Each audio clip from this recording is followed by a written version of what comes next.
प्यारे मुसलमान भाइयों, जनाब दाऊद ताई रहमतुल्लाह अलैह से मंसूब एक रिवायत है कि उनके शहर में एक औरत बेवा हो गई। उस बेवा औरत के ऊपर मुसीबतों का पहाड़ टूट पड़ा।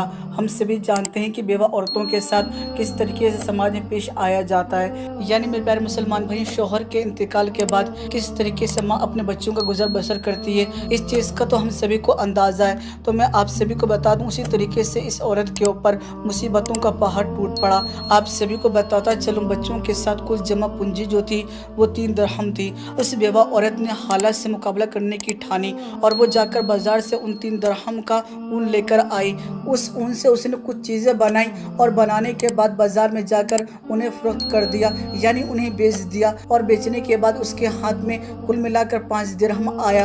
यानी मेरे प्यारे मुसलमान भाइयों, कुल मिलाकर 2 दिरहम का उसे फ़ायदा हुआ। और जिन 2 दिरहम का उसे फ़ायदा हुआ था, उससे वो जाकर खाना पीना खरीद के लाई और 3 दिरहम जो बचे हुए थे उनसे दोबारा से ऊन लेकर आई। इसी तरीके से वो रोज़ आना करने लगी, यानी 3 दिरहम का वो ऊन लेकर आती, उनसे कुछ सामान बनाती और सामान बनाने के बाद उसे बाजार में बेच कर आती, कि जिसकी वजह से उसे 5 दिरहम मिल जाता। और 5 दिरहम में से वो 2 दिरहम जो थी वो खाने पीने के लिए इस्तेमाल करती। इसी तरीके से दिन गुजर रहे थे, लेकिन एक दिन की बात है कि वो बाजार से 3 दिरहम का ऊन खरीद के लाई और बचे हुए 2 दिरहम से जब उसने खाना खरीद लिया, जब वो खाना पीना खाने लगी कि अचानक एक उड़ता हुआ परिंदा आया और उस ऊन को उठा कर ले गया, जिस ऊन को वो 3 दिरहम में खरीद के लेकर आई थी। मेरे प्यारे मुसलमान भाइयों, उस औरत के लिए अपनी कायनात ही लूट चुकी थी, यानी जिसका सहारा था वो सहारा भी ख़त्म हो चुका था और वो बहुत ही ज़्यादा परेशान हो गई, बहुत ही ज़्यादा गमज़दा हो गई।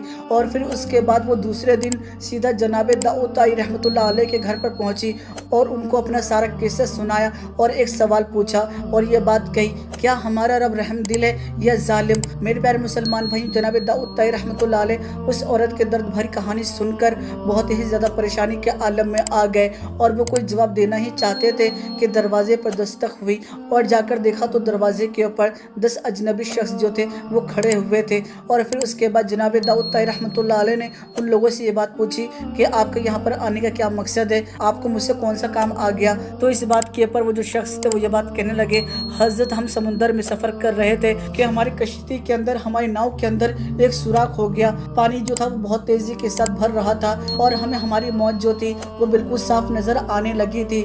मुसीबत की उस घड़ी में हम में से हर शख्स ने अहद किया कि अगर अल्लाह पाक हमारी जान बचा देता है तो हम में से हर एक आदमी 1,000 दिरहम जो है वो सदका करेगा। अभी हम दुआ कर ही रहे थे कि तभी अचानक एक परिंदे ने हमारी कश्ती में उनका एक गोला जो था वो फेंक दिया, जिससे हमने फ़ौरन ही सुराख को भर लिया और पानी जो कश्ती के अंदर आ गया था, नाव के अंदर आ गया था, उस पानी को हमने नाव से बाहर निकाल दिया और नाव को खाली कर लिया और सीधा हम नज़दीक तरीन जो साहिल था, जो हमारे करीब ज़मीन नज़र आया, हम फ़ौरन ही वहाँ पर उतर गए।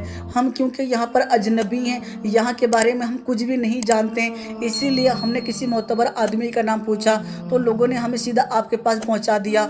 ये लीजिए 10,000 दिरहम और हमारी तरफ से जो मजबूर हो, जो लाचार हो, उसे दे दीजिए। दाऊद ताई रहमतुल्लाह अलैह 10,000 दिरहम लेकर सीधा अंदर उस औरत के पास गए, सारे पैसे उसे देते हुए कहा, अब मैं तुमसे ये सवाल करना चाहता हूँ कि क्या तेरा रब रहम दिल है या जालिम? तो मेरे प्यारे मुसलमान भाई, इसमें कोई शक की गुंजाइश नहीं है कि अल्लाह बड़ा करीम है, अल्लाह बड़ा रहीम है और वो अपने बंदों से 70 माओं से ज़्यादा मोहब्बत फरमाने वाला है और वही हर हालत में हमारा सबसे बेहतरीन दोस्त है। मेरे प्यारे मुसलमान भाई, इसीलिए कभी भी अल्लाह की ज़ात से नाउम्मीद नहीं होना चाहिए, क्योंकि हो सकता है ये अल्लाह का आपके लिए इम्तिहान हो और अगर आप इस इम्तिहान के अंदर पास हो गए तो हो सकता है अल्लाह आपको बड़ा नवाजे और अगर आपकी यही अदा अल्लाह को पसंद आ गई तो यकीनन आपकी दुनिया भी बन जाएगी और आपकी आखिरत भी बन जाएगी। देखिए किस तरीके से अल्लाह ने उस बेवा औरत की मदद फरमाई, यानी सिर्फ एक उनके गोले के बदले में उसे 10,000 दिरहम जो था वो दिलवा दिया। बेशक अल्लाह अपने बंदों के ऊपर बड़ा मेहरबान है और अल्लाह अपने बंदों का हमेशा ख्याल रखने वाला है। और मेरे प्यारे मुसलमान भाई, जब भी कोई परेशानी आ जाए, जब भी आपको ये महसूस होने लगे कि मैं अब लाचार हो चुका हूँ, तो ऐसे वक्त में हर एक चीज़ जो है वो आप अल्लाह के ऊपर छोड़ दीजिए, क्योंकि अल्लाह हर फैसला जो है वो बेहतर करने वाला है। जो फैसला अक्सर आप करते हैं उसमें आपने अक्सर ये चीज़ पाया आया होगा कि कभी ना कभी आपको नुकसान उठाना पड़ा होगा, लेकिन जब आप फैसला अल्लाह के ऊपर छोड़ देंगे तो यकीनन कभी नाउमीदी आपके हाथ नहीं आएगी। ये है अल्लाह की शान कि जिसको बयां कर पाना यकीनन नामुमकिन है। तो मेरे प्यारे मुसलमान भाइयों, मुझे उम्मीद है कि आप मेरी बात समझ गए होंगे और इन सभी बातों के ऊपर अमल भी करेंगे। वीडियो के अंदर अगर आपको हमारी कोई बात पसंद आई है तो आप हमें कमेंट करके बता सकते हैं। वीडियो पसंद आई है तो वीडियो को लाइक कर दीजिएगा और इस वीडियो को जितना ज़्यादा हो सकेगा उतना ज़्यादा शेयर कर दीजिएगा। गुजारिश करूँगा कि अगर अब तक आपने हमारे यूट्यूब चैनल को सब्सक्राइब नहीं किया, चैनल को सब्सक्राइब कर लीजिए, साथ ही साथ नोटिफिकेशन बेल दबा लीजिए ताकि आपको हर नई वीडियो की नोटिफिकेशन मिल सके। चलिए दोस्तों, मैं फिर मिलूंगा एक अच्छी और प्यारी वीडियो के साथ। अपना ख्याल रखिएगा, खुश रहिएगा। जब तक के लिए अल्लाह हाफिज़।